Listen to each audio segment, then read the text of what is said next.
They called him the Prince of Darkness. But behind the eyeliner, the chaos, and the decibels was a man who never faked a single moment. Ozzy Osbourne wasn't built for normal. He was raw, real, and volatile. A walking paradox who turned his pain into performance, his rebellion into rhythm. And now, as news of his death at 76 rocks the world, one thing is clear. There will never be another Ozzy. For millions, he wasn't just a rock star. He was proof that you could be broken and still burn brighter than anyone else in the room. But his story isn't just about music. It's about madness, survival, loss, and what it means to live authentically in a world that rarely understands those who refuse to follow the script. Long before the stunts, the reality shows, or the knighthood petitions, there was just a scrappy kid from Aston, Birmingham. Born John Michael Osbourne in 1948, Ozzy grew up poor. His family of 8 squeezed into a tiny working-class home. His father worked night shifts. His mother, a factory worker. Ozzy didn't shine in school. He struggled with dyslexia,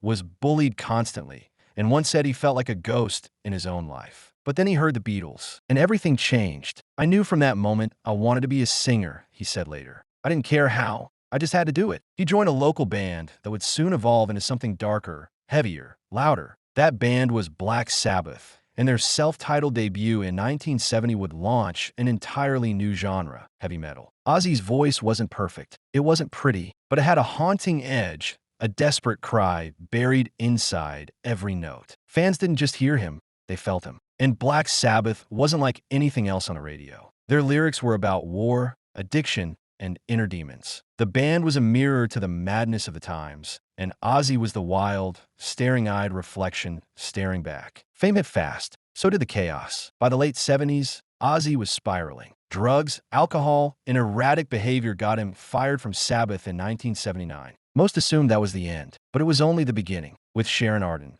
the daughter of a music manager who would become his wife, partner, and protector, Ozzy launched a solo career that was even more successful than his first act. Albums like Blizzard of Oz and Diary of a Madman turned him into a legend. The Bad Incident? Iconic. The Doves? Infamous. But beneath the antics was a performer who toured relentlessly. Even while injured, even when he was ill, he didn't just perform, he delivered. It was my job to show up, no matter how messed up I was, he once said. The fans didn't care about excuses. Yet behind the scenes, the pain was mounting. Ozzy was battling more than addiction. He was grappling with guilt, broken relationships, and the constant pressure to be Ozzy, even when he didn't know who that was anymore. But he never lied to fans about it. He didn't hide behind PR spin or carefully crafted apologies. He spoke openly, sometimes painfully, about his darkest moments. He wasn't trying to inspire. He was just being honest. And maybe that's what made him more than just a star. He became something bigger, a symbol, a voice for anyone who ever felt too strange,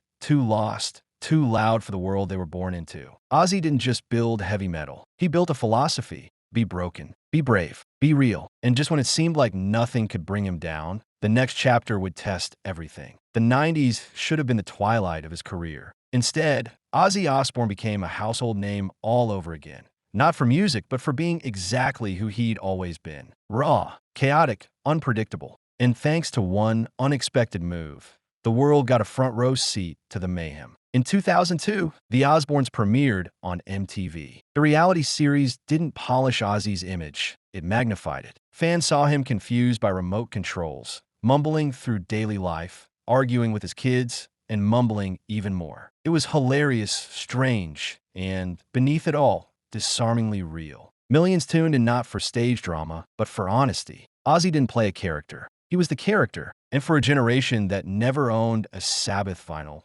the Osbournes became their first introduction to the man behind the madness. But fame doesn't soften time. Behind the laughter was a body breaking down from years of abuse and trauma. Ozzy's health began to falter. Tremors, injuries, and surgeries piled up. He was diagnosed with Parkinson's disease. He survived a near-fatal staph infection. Then a fall at home re-aggravated his neck injury from a 2003 ATV accident. The hits just kept coming. Yet he kept going. Ozzy didn't retire. He didn't disappear. He adapted. When he couldn't run across the stage, he performed from a throne. When his voice wavered, his fans carried him with theirs. He postponed tours, rescheduled shows, and canceled comeback announcements more than once. But no one faulted him because they knew he was still trying. I don't want to die on stage, he once said.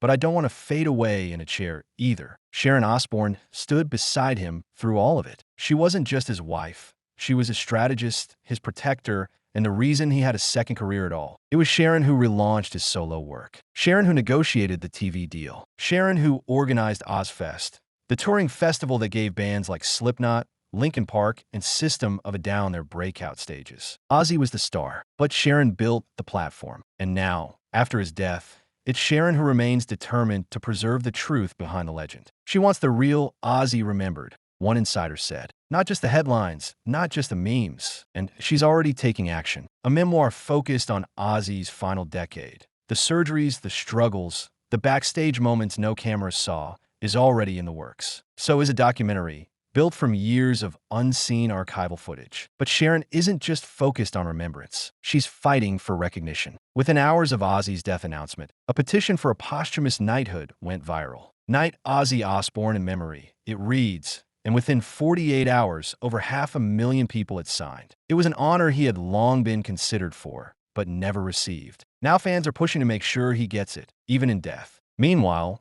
the city of Birmingham, his birthplace, is planning its own tribute. Civic leaders have proposed renaming a square or major street after him. Candlelight vigils lit up the city within hours of the news breaking. Some stood in silence. Others blasted Sabbath anthems from old speakers, letting his voice echo into the streets where he once walked as a kid. Online, Ozzy's music surged. Streams jumped by more than 900% in the first 12 hours. Entire radio stations ran nonstop Ozzy marathons. Musicians across genres, from James Hetfield to Post Malone, released statements calling him the foundation, the blueprint, the immortal voice of rebellion. But maybe the most powerful tribute wasn't from a rock legend at all. One fan simply wrote, Ozzy showed us you didn't have to be perfect to be legendary. You just had to survive. That survival, defiant, messy, and real, was Ozzy's greatest act. In the final chapter of his life, Ozzy Osbourne wasn't chasing charts or headlines. He was fighting for something much harder to earn: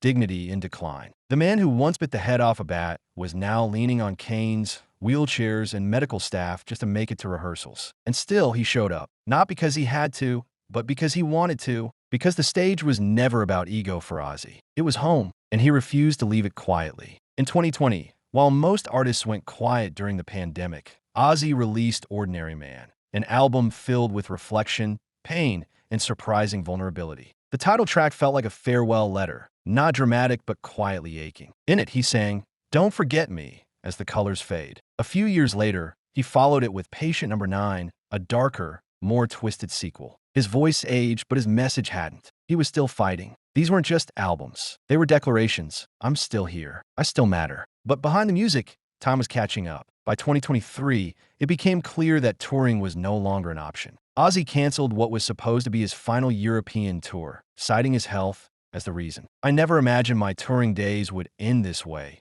he admitted. My team did everything they could to get me back on stage, but I know I'm not physically capable of it anymore. For fans, it was heartbreaking, but also, somehow, inspiring. Even in saying goodbye, Ozzy was honest. No spin, no sugarcoating, just truth. His final public appearances were rare, brief, but meaningful. He made a surprise appearance at the Commonwealth Games closing ceremony in Birmingham, performing a short but thunderous rendition of Paranoid with original Sabbath guitarist Tony Iommi. The crowd roared. It was short. It was shaky. It was unforgettable. That would be the last time many saw him on stage. Ozzy passed away peacefully at home, surrounded by family. The cause of death hasn't been officially confirmed, and perhaps it doesn't need to be. What mattered most was how he lived, and how, even in his final years, he remained unapologetically himself. Sharon Osbourne confirmed his death in a statement that read simply, "With more sadness than words can express, we say goodbye to our beloved Ozzy. He was a father, a husband, a friend, and he was loved until his last breath." Within hours, fans gathered at his star on the Hollywood Walk of Fame.